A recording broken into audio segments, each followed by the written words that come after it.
Hello and welcome to my show, the Natalie Noyes podcast, where I interview business owners and entrepreneurs in their respective fields and areas of expertise.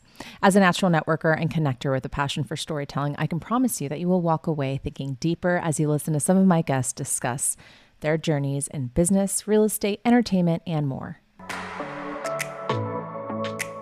On today's episode, I had the pleasure of speaking with Katiuska Fernandez, a talented fashion designer with expertise in garment dye, merchandising, fabric sourcing, particularly leather and silk, as well as knitwear. Katiuska leverages her connections with contractors to manage the design process for both private and commercial clients.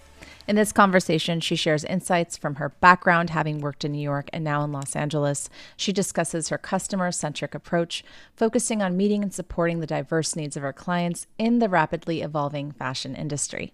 It's been a personal pleasure learning from Katiuska, and I'm excited for you to enjoy this conversation as well.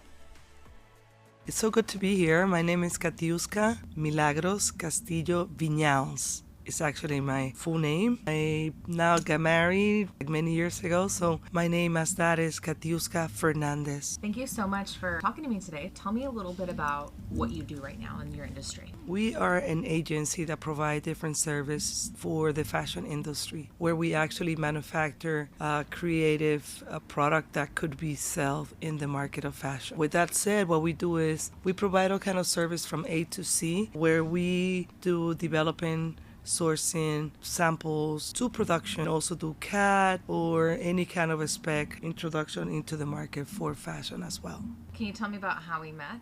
Yes, of course. First of all, you went to a store. One of the vendors that I work with referred you to me. It was really cool to actually get introduced through someone that I work with. And you guys came over to develop a Gore-Tex jacket for your sister, which is so creative too. And I got so inspired just speaking to her and picking her brain. I guess you felt some kind of a creativity with an intention and passion, which is really what I have for what I do. And we're now actually in the process of developing a jacket for your sister with her creation as well. Yeah.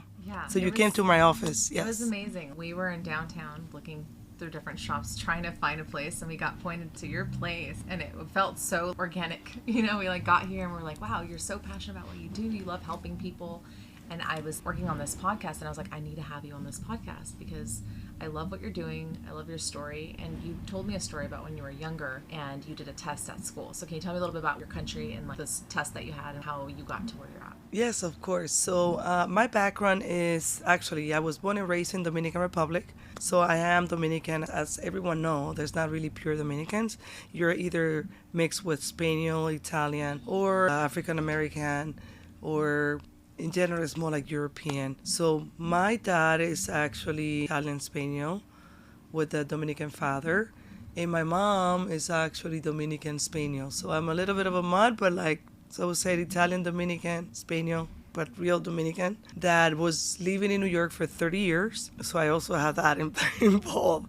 But to make a long story short, as I was going to school, I remember when I graduated from high school, we needed to take a test to understand what we were going to be good for. This is a reference that helps you to decide what kind of a career you will take further in going to the university or the college that you were going to. And in the test that I took, I was very disappointed because the test that I did was 100% to be an artist. And I was like, an artist? Back in the days, it was in the 90s. I graduated in 1990.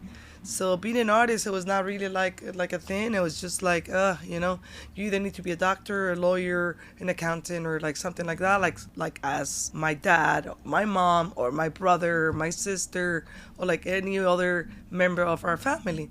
So I remember bringing my mom to school and being a little disappointed about it. I was like, Mom, you need to go to school because they're saying that I'm not going to be good to be an economist as you wanted me to be. They're like, okay, so my mom comes to school with me, go to the psychologist and ask her, well, so she's saying that she took a test and you told her that she was not going to be qualified to be an economist, that she was going to be good to be an artist. How do you come to the conclusion for that? And she actually expressed that on any of the tests that I took, everything 100%, not 90, 50, 30, whatever amount. No, 100% good for anything that has to do with creation as an artist. So I actually said, okay, you know what, fine. I put it in the back of my head and I started going to a different career. My first career was tourism, is what they call it here, which is with hotels. I went to the Dominican Republic and almost finished with that. And as I'm doing the transition into it, I decided to come to New York. It was actually the first trip that I came with my twin sister, alone, without our parents. I remember being actually 18 years old at the time, and I just decided to stay with the knowledge of understanding that my boyfriend at the time was actually here, and we just literally decided to stay and go to school. So I called my parents and I told them I wanted to go to school here. So I actually ended up coming, staying, got married with my husband, and it was actually really funny because I started working in the industry of insurance, which was a completely different field of anything that I was going to school for or anything that I would go to school for. So at the time, I decided to go to school for fashion. In the meantime, because I wasn't really into the work that I had, I was a broker for insurance. That didn't really work with me. But not only that, I was seeing my husband being so happy and passionate every morning to go to work. He was in fashion from the beginning. He was really the one that got me into fashion. He introduced me to fashion. Even though I always liked fashion, I always wear different clothes. I always looked into everyone, whatever they were wearing. I looked at him being really happy. So I was like, you know what? I wanted to start working in the village. At the time, we lived in Gramercy Park, and it was like so close for him to go to work. And I seen him walking to go to work and being so happy. I was like, I want to do that. I don't want to have to drive. So anyway, to make a long story short, I decided to do that. Started working in the industry of fashion as a salesperson in a shoe store in the village. I remember the store. It was called Infinity of Forecast. Worked there for a few years, and then I started doing videos for music and different artists. As I started working in the village, kind of like changed my look of being, just as being introduced to fashion, in, you know, getting involved with the videos in my life, as well as being in fashion, whether it was a sales or whatever. I actually started to expand in my mind. And I was like, you know what? I'm going to go to school. And I started taking classes here and there. And then I went from that job to another job, Atrium, amazing store that I had opened right on Broadway. I left that job to be the manager of the store, which it was an amazing fashion store, like upscale. While I was doing that, I was also doing videos for like Robiness. I did the Rolling Stone magazine. Like I did a lot of things. I was in the video because of the trend that I had, because the fashion that I had. That's how I actually started like opening my eyes to be into the fashion, because I saw the way that the wardrobe, everything that they did, like the time they take. It was amazing with the stylish and all of that. And then having to work at the store, I was like, I need to go to school. I need to go to school and I need to do this. But because I was working at the time and I needed to work to literally to be able to pay for my school and produce and like move forward, I was taking classes little by little, one at a time. But by the time I noticed, I was so consistently in the work. Every semester I was taking 1 or 2 or 3 classes, that by the time I noticed, I already had my associate without even knowing. Like, I have no idea. They're like, oh, do you want to apply for full-time? Because one more credit, you're going to have an associate. I was like, what? I was like really impressed. I'm like, yes, please, let's do it. So I started doing that. I was really excited. While I was going to school, I had a friend who was actually also in the industry for quite a long time. My husband worked in the store, then he was the wholesale, and then he was creative director for another brand. So it was like from brand to brand. It was Fat Farm, then 555, actually another brand between that. But it was like different brands, and I was like really excited for it. My friend, who was at the time the director of sales for Fat Farm, had another brand and was into 555 Soul. And then he was like, listen, why don't you start coming into the office and designing for us just leftovers of the men brand that we have, instead of like going to school. I don't think you should go to school, you know, something like that. He started saying, I'm like, no, I needed to go to school. I wanted to prepare myself. But he saw the passion that I have for fashion, and he's like, but you need to get your hands wet into the water in order for you to like proceed and really understand if you really like it. So he threw me in the water, no idea what I have to do, because I was literally like within my first years of college that I was going at FIT at the time. It was really intense, but like the learning experience that I had, I had no word how to thank him enough for everything that he did, because literally I was doing everything from like cutting fabric, making patterns, designing the brand. I remember doing drapings. I was doing sell at the same time. So I did it all in no time. And if I had to fix something within pattern. I had another pattern, like the actual pattern making that was doing men's, that I was going to her for reference, like, you know, what do you think about this? What do you think about that? She's like, okay, this. So then for final gradings and marking, she was doing it. It was actually a really great experience to learn and to do all of that, because otherwise I wouldn't be exactly where I am right now if it wouldn't be for that, to be the first lady designer for Triple Five Soul. That's really how I learned how to expand my wing, and how I learned how to do everything, and how today's day I'm capable to do it all at once, because I learned how to do draping, how to do fabric sourcing, how to do sales, and how to also do any kind of anything related with fashion. That moment when he was like, don't go to school, do this job, I mean, you had to make the decision yourself to say, yeah, okay, let's do it. I actually said, I'm gonna come over, I'm gonna help you, as long as you guide me and tell me what I need to do, I'd be more than happy to do it, but I'm not gonna leave school behind. So what I did was, instead of taking more classes, as I had to go through the more extensive bachelor degree, what I started doing was, I started taking, I remember 2-3 classes. So instead of being full-time, I did part-time. So it took me a little bit longer, where I was probably maybe 22, 23, maybe less than that. So it was a really great experience to get my feet wet and learning everything with him. With that said, my first sales that I did with my brand, it was actually for Urban Outfitters, where I sold, it was $25,000. It was my first sale. So that was like major. Oh, new brand, and she already had a sales. And it was actually, I remember, it was so funny. I was so like, I had so little bit of experience at the time that I sent all the merchandise without the care label. And you really need to put care labels on the garment in order for you to sell them. It's by the law that you have to do things, right in the fashion industry in New York. So it was like really funny. So they sent the clothes back, and like we had like this laugh, like, it was fun to understand that I was so not experienced. Yeah. But no one told me that I needed to put that on the garment. That it was actually really great and beautiful to learn on that way with a laugh. You know what I mean? Like, so yeah. The people on the other end were positive. Yeah, they were so positive. What was the product was, like I said, I was using leftover fabrics from men's. We had a total men's brand, which it was already developed. It was created in 1989. It was like really like a boom in like the 90s. So at the time I was taking leftovers, so I was not allowed to have my own budget for fabric. We created jackets. They were amazing jackets. We created skirts, tops, fleece, hoodies. It was like ready to wear. Or like, it was a streetwear. It was really a streetwear brand. It was pretty famous actually in New York. It's very well known. Triple Five Soul, it's a very well known brand back in the days. It's kind of, I can relate it to like Stussy, like something like that within that field. I remember it was like that Fat Form industry rag brand. Yeah, at the time it was pretty well known. All leftover fabric, so I couldn't have like very open options. But with that, it was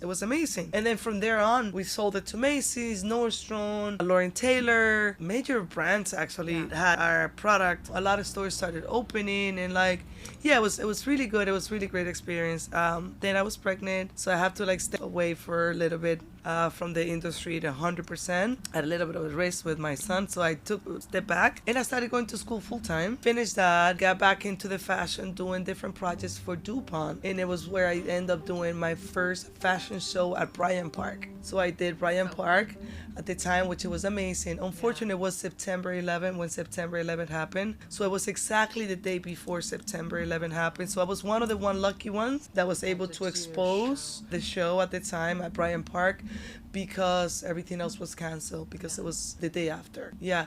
At the time, I did a collaboration with DDC Lab. We were introducing leather with Lycra into the state for the first time ever. And they actually took me as being part of that. And it was amazing. We did lingerie, we did swimwear, it was really beautiful experience. I think one of my best experience, having to walk on the runway, like, everyone like clapping and just like hyping you up and like just being grateful for that. And then from there on, I started doing my own brand, different brands, just being back and forth, and then in the industry and collaborating with different designers until I actually moved here. Oh no, sorry. Before that, I was teaching fashion. I was actually also teaching fashion for 3 years. Someone else saw me having a conversation about my brand, and they were so passionate about it and they saw the work that I did. And she asked me to teach in the school. And I was like, teaching? I'm not a teacher. I've never done that. I don't know how to do this. Like, how would I even think about teaching? I don't, like, actually, I'm still a student because I love to learn. I would die the day that I stop learning. I'm always like to upscale myself and upgrade myself with anything and everything that is happening at the time, whether it's fashion, creativity, or anything else. I just like to keep my brain activate with learning at all time. So I'm like, how would I do this? But I have to honestly tell you, that was also my most wonderful experience ever, because I was able to teach all these girls with one little conversation that I had with this lady, which I have no idea that she was the creative director for fashion in that school. And she asked me to please be a teacher for the students who were actually kids in high school.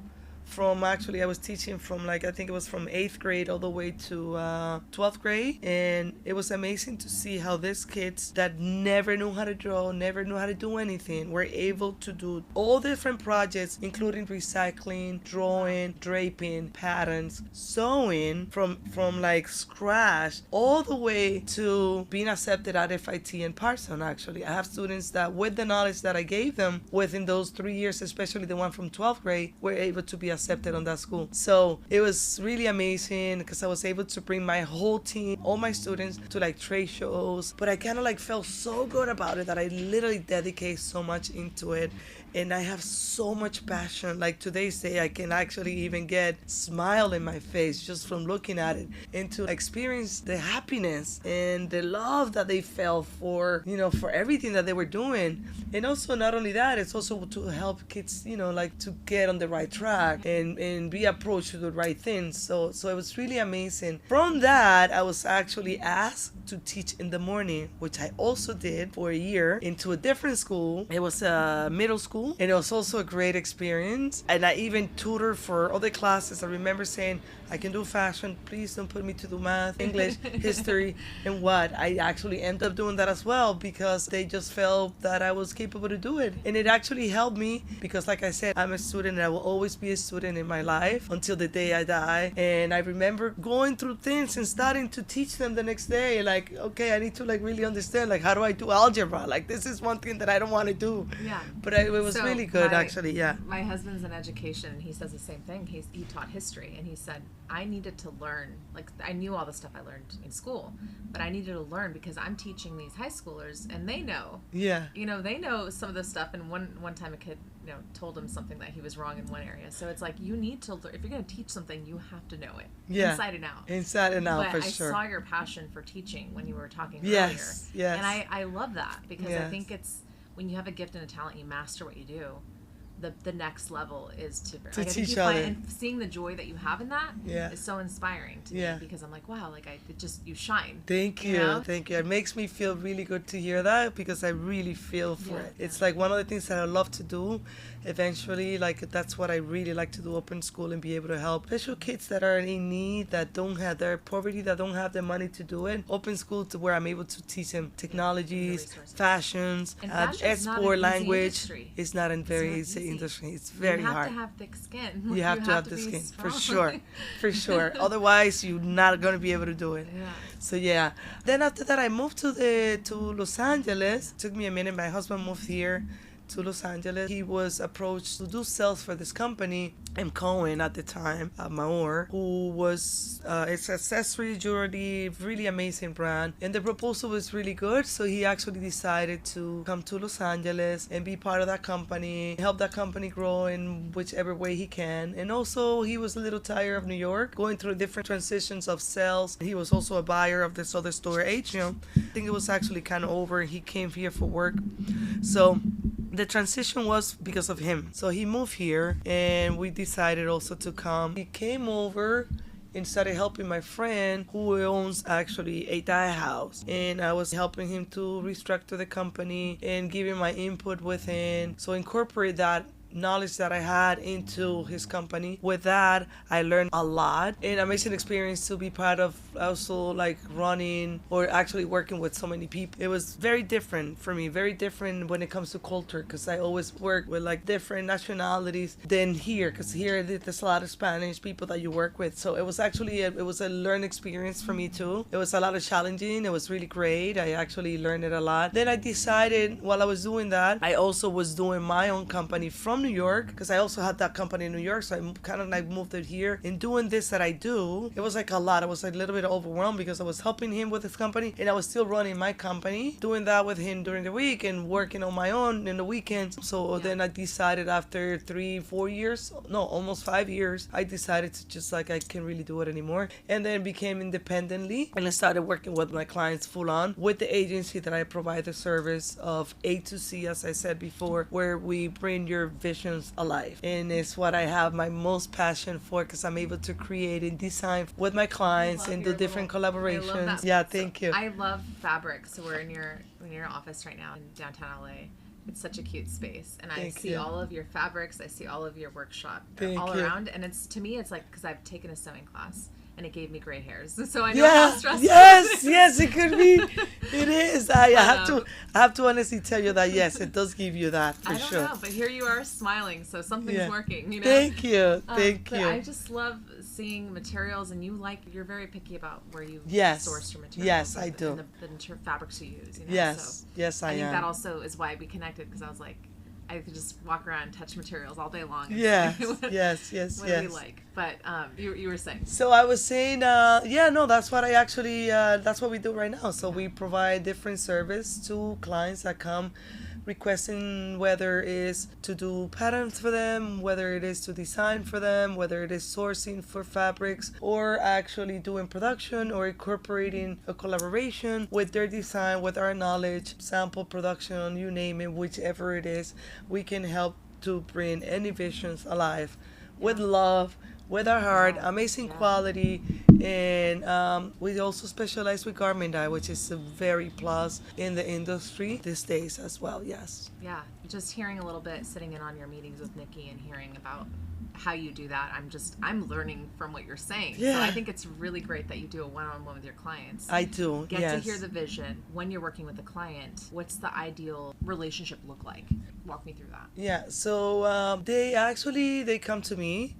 They give me the ideas, or sometimes only colors that they have on mind. I kind of like try to pick their brain and understanding which direction they want to go, to see how I can help or collaborate into their knowledge or their creativity side that they have. Like, how can we mix that in the way that I can get the best out of them? First of all, I listen to everything that they have to say with an open ear, open heart, without saying one word, so I can be as clear as possible to understand the direction they want to go. My second question usually is, do you want to do samples or you want to do production? So I understand how simple I can create the garment or how difficult I will create the garment. Because if it's only one piece that you're going to make, obviously I'm going to try to make it more unique and difficult sometimes, I have to say it, as possible, because it's one of a kind. But if you're going to do it into production, you have to also understand that there is different steps that needs to be taken. You want to simplify those steps as much as possible to have the best garment and product finalized to your clients. Because if you start adding different things into those garments, it's okay for one, but when you do the production, it ends up being a mess. So you want to be able to simplify that with the conversation that you have. Then I also ask them what kind of fabric they like to use. So I provide different swatches for them to feel, for them to understand and have the knowledge of whether it's waterproof, whether it's a natural fiber, or whatever questions they might have at the time with the garment that they're going to be providing to themselves or to the public that they have in mind for. And then we go into colors, the process of like developing and adding all that together, doing the pattern, doing the sample, and finalizing for the fitting. We also do the sketches for them. We do the spec and branding as well. So it all depends on what it is that the clients need need. So I get all the information of what, where they want to go. Oh, you want to do a label. Okay, so this is the kind of label that I can show you. This is the direction that I think you should go, because I think it's important for your client. Like, where do you see yourself? Do you want to go this way? Do you want to go that way? And depending on what they say, like I said, I listen to what they said first, and then I give them my input into it, in my knowledge and the experience that I have. One thing that I actually have, and I have so much passion for, especially when I see younger people doing things like that and coming to me with like different reference and different knowledge, but not all the way to understand which are the steps that needs to be done. It really fulfilled my heart to help them and to guide them and to like walk them through in a way that I remember me being there. And I remember that my friend Troy Morehouse at the time pulled me out and helped me and guide me and like took me. So for me, it actually really fulfilled my heart to walk people through the same thing that I went through. Yeah, and I think that's so valuable because that's your time. Yes. You think about giving back. Yes. And how important that is when you have resources and tools like you do, because I can go to you and you can give me a whole, page of it, or I can go try to learn it on my own, or I can go to someone that's going to say no. Exactly. But it's like being able to say yes. Yes. And supporting your clients, whether they're for your production or whether they're personal, they're creating a garment that's special to them. It's so great to have that perspective. I was helped. I want to pay it forward. Yes. And with your knowledge, I mean, you had phone calls before we got on this meeting, yeah. so I know people need you. So that's exciting to see. I have so many questions. I know that you and your husband are business partners. Yes, we are. How do you have any thoughts around like how that works? Because you've been married a long time. We're married for 35 years. Yes. Yeah, 35 years. 35 years. Yes. What's the secret? I think that the secret is to be friends. It's really to be friends before anything, and just have the empathy of like understanding each other, whether in a good way or in a bad way, but like eventually just empathy. Yeah, just have the empathy and have the friendship of laugh and like understanding each other in many different ways. I'm not gonna lie, when it comes to work, it's very challenging. It's very hard. It's a lot of give and take. It takes a lot of time to balance and like equalize yourself into the level where you want to be. And it will always be that time that you want this and I want this, and like we're working together where we're not home, so you have to keep it professional and you have to keep it in a certain way that we're both happy and we cannot bring the personal stuff here into work. So it's very challenging, but overall I think just keeping it professional and just keeping it real in the way that you have to understand your role and I have to understand my role, and we have to respect each other's role to make this work, because if not, it's not going to work. And it's very, very, very hard having the whole family, as I also has my son Callan, who is actually amazing too, and it's really hard, who's helping us. Hi Callan.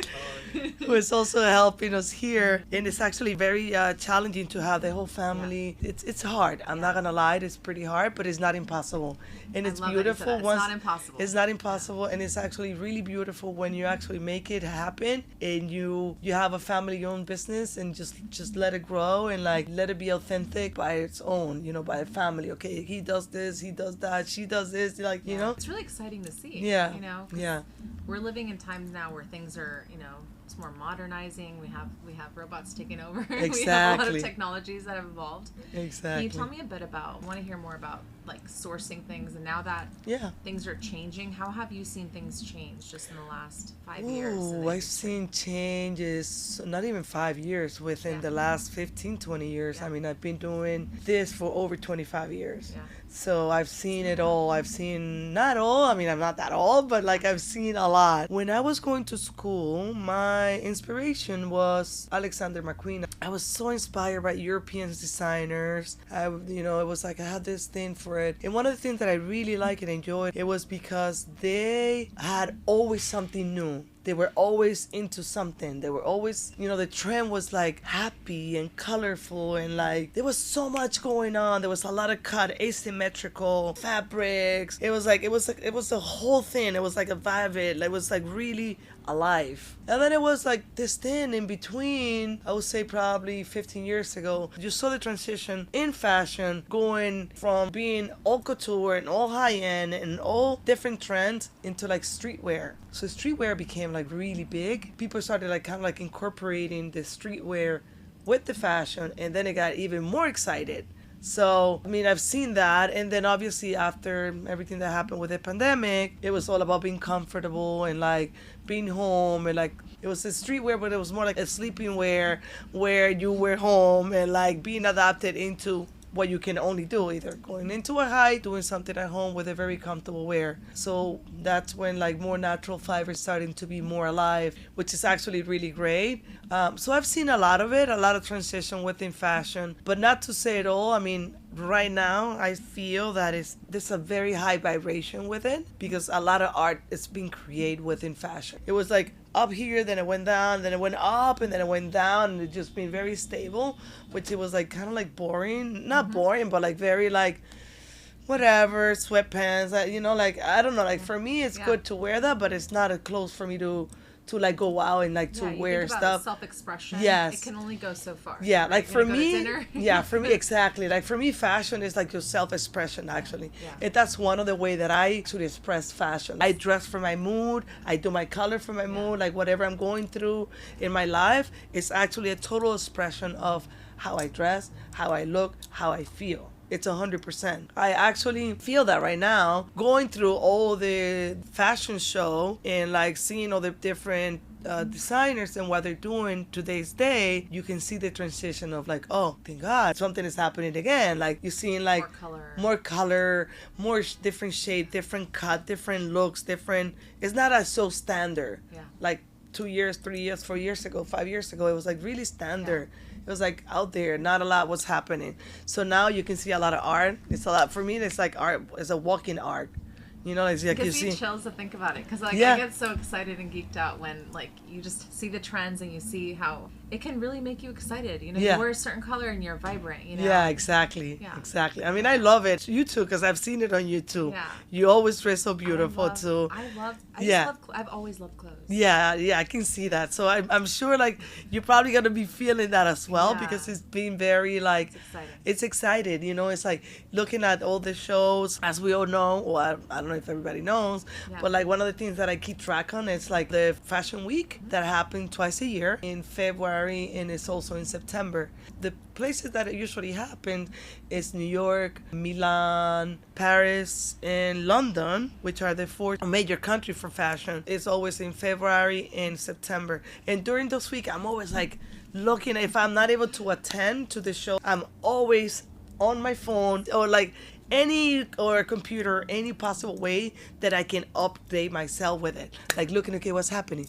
And I saw a lot of different beautiful colors this year, and I saw a lot of different trends, and a lot of like, this is an upscale. It's, you know, you can see the different. Yeah. So yeah, that's, I've seen the different going through that. I'm really excited for what's happening right now. So going back real quick, there was a girl who you helped create like a whole, back during COVID times, she like showed me some of her designs. So she designed a more comfortable suits, but then you did some of the stuff that you specialize in with those outfits. Yes. So I think it's cool that even during those times, you were still trying to find a way to make it. Oh, I did. Better, you know, yes. And doing the dyeing, right? Yes, for sure. Yeah. I mean, I honestly, I have to say, I didn't stop working. Yeah. I was busier than ever during that time. I was busier than ever. I had more clients than ever. My orders were bigger, like much bigger. It was insane. Like, but we were doing a lot of like comfortable clothes. Yeah. So we were able. It changed. Design during that time. Yes, I was actually designing. I was able to meet with clients on Zoom, you know, or like, you know, getting their information and be able to develop it however we can. Yeah, in the best way possible, being safe. And yeah, we did that at the time. I think what's exciting when I met you and I see what you're doing for clients. Can you tell me a bit like who your clients are? We have, some of them I can actually not the ones that expose them. For, I can tell you if you like, we do Kimono Dave, who is actually, it's a great brand. It's really love that jacket. Yeah, it's an amazing jacket that he does. It's really nice. You guys should like really check whatever he does. It's really, really, really nice stuff. Kimono Day, we do Astron, which is a really nice brand too. It's a beautiful store they have in Miami called Market. We do Curve, AOTC, which is in Beverly Hills, another brand that we do, which is also really amazing. Polite, also, it's a really nice brand. Kinky Fish, Juicy Lady, you name it. I mean, I have a lot of different clients, but I think with that you can probably get some different brands that are actually doing different things. Okay. Yeah, like we also do something like, for example, El Bacano, which is a restaurant. We do a little bit of everything, Yeah, so high it's a end, low uniform. end. I think it's really great when you can take someone's creative product. Like for me, if I was to show you something and you're to design it for me, I'm like, it's here, it's alive. Like I only thought about it and now here it is. So looking around and seeing all of your different styles and everything, when you're looking at fashion, you're looking at, okay, what are the trends, right? But then you also get to look at the individual piece. Yes. And there's so much beauty in the creativity with the individual piece. And so I loved, that's where we connected as well. Yeah. When you got Thank geeked you. over the client's needs for this one piece. Because like you can picture what they want to do. Yes. Yes. And then the emotions and the, excitement that you get for making your own item, your own whatever. Like one time I made my own purse and I was like so proud of it, and it wasn't even like, but I designed my own, and there's just something so beautiful about creating something that doesn't exist. Right? Yeah. Honestly, when you do things with passion, everything just comes like it's so organic that I don't even have to put a lot of thought into it. I just do it with love and it just automatically just come out of me, honestly. Yeah. Like also probably because I've been doing it for so long, I have the experience of like, understanding with the short term what they're looking for, and just try to picture myself, how would I like this to be done? I put it together and just like try to expose it in the best way possible. Yeah. And I love this picture right here. There's a heart right behind you, and I see you're talking about passion. So it's just thank you. so Thank cute. you. Thank you. Well, I want to thank you so much for your time. Thank you. Do you have any advice for anyone in the industry? Don't ever give up. If it's something that you have a mind to do, don't ever give up. Always try to find a possible way to do it, whether it's you or with somebody else. As long as you have as long as you have the simple information of understanding which direction you want to go, just write it down and keep the possibility open for anything that could be possible for you. Understanding that it's always important to do a little bit of a business plan if it's something that you're trying to do for the future. Just pick and choose your favorite colors and fabric. The rest, if you can do it, somebody else can do it for you. Also, I wanted to make sure that whoever is in fashion needs to get themselves updated all the time. It's a never-ending career. You want to make sure that you either register for different fashion programs when it comes to technical updating yourself into it, which I do all the time. There's something new in Illustrator, there's something new in Photoshop, there's something new now with the AI. Like you want to update yourself into the system to understand that you can also do it. Yeah. That's number one.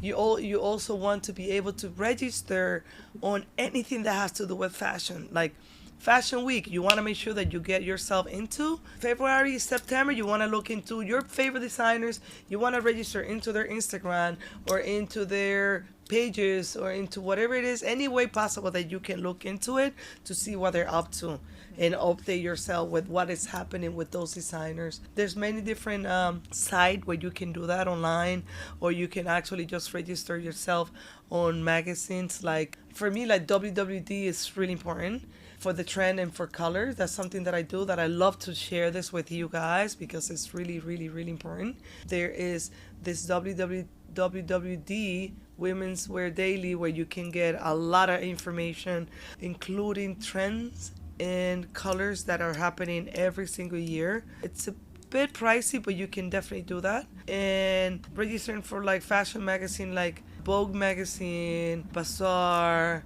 Elle magazine, like there's a lot of different magazines that you can involve yourself with and be able to be part of it and update yourself every single day. Be hungry, stay hungry, Fred, and you'll see how that light is going to come through you and it's help you to expose and bring into light whatever you have in mind. I have two last questions. Yeah. And I ask everybody these questions, so we'll end with this. What is your favorite word? What is my favorite word? Love. Beautiful. Yeah. And the second question is original work or AI? If you're gonna say a machine can do this or you want original work? I want original work. Yeah. Yeah, I mean we use AI. We use AI, but I don't mind it. But really, realistically, like, come on, like, so what? We're gonna become Robux? No, I have to be honest. Like, when I'm gonna buy fabric, I need to go to the showrooms. And that's why, like, I'm doing the project for Nikki. Yeah. And I'm like, you know what? It's taking me longer, but I need to go feel the fabrics. I need to know exactly what I'm getting myself into it. I'm not a big online shopper, actually. Yeah. You want to... I want to feel everything. Yeah. So it's okay to have the Robux, but rubrics can feel. Every creative I speak to so far has said original work. They're Yeah. building original work. And Original it's a little work. bit of a weighty question, but Yeah. I was like, I reserve the right to change this question at some point. But Yeah. it's great to hear. Yeah. I'm Yeah. going to ask you one last thing because you're in fashion and I'm just curious. You're stranded on an island and you get to bring like your favorite piece of clothes from home. Like whatever it is. What is it? My favorite. Like you can bring one thing for sure that you're like, I need to have this with me. From home. From just your own personal. From my own personal home. Yes. If I'm traveling and I want to know what material it is, and I want to know Silk. what it is. Has to be silk. Okay. And either a kaftan like this. Okay.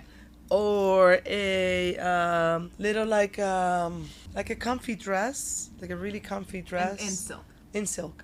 Beautiful. Yeah. Silk is my favorite. Yeah, I really, really like silk. I enjoy it. It's easy to pack and small. You can just put it all like, yeah, it's amazing. Yeah. Yeah. I know you travel a lot too. Yeah. So where's your next destination? I'm going to Europe. I'm going to Ibiza, actually. That will be my next travel, I believe. Probably before New York and then Ibiza. Yeah. Well, have an awesome time. Thank you. And again, I'm so grateful for you guys. I appreciate your time. I know Thank that this you. is so valuable. So thank you. Thank you. Thank you so much for having me here.